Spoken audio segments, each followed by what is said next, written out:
Lagyan natin ng asin. Ano lang natin. Ito yung ating paksiw.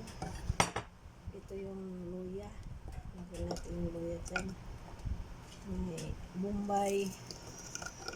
Meron akong tanglad para hindi siya mabaho. Lemon na maliliit. Kamatis. Kasi lagyan natin para may bell pepper para may yan, bawang. Ayan. Paksiw natin. Ganyan kami magpaksiw dito. Kahit kung sa amin sa Bisaya, yan. Kahit na yan. Ayan po. Tapos ilalagay yung ibang ricado. Yan sa ibabaw.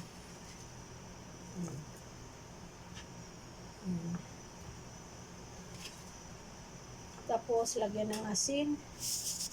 Sa natin gudi, vinegar.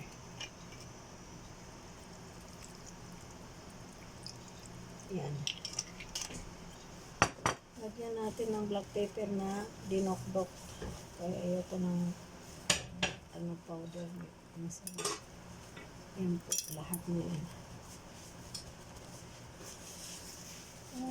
Tubig.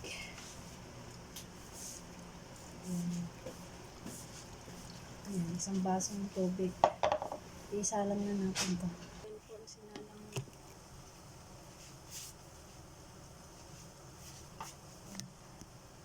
Tapan na natin hanggang kumulo muna. Maluto. Nilagyan ko ng black pepper na dinoro.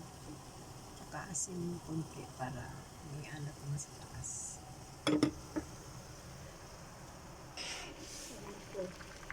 Kumulo, pero yan natin yung tubig.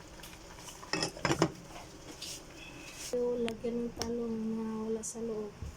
Ilipat kay maliit.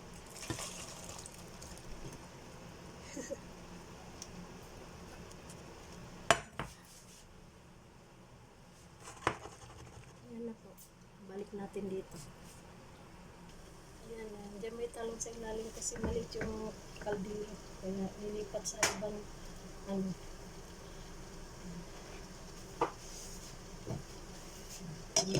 malaki na yan.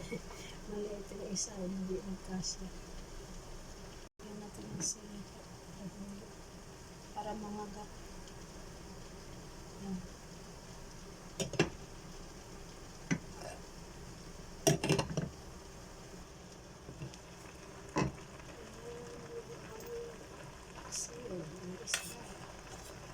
Sarap po, may talong.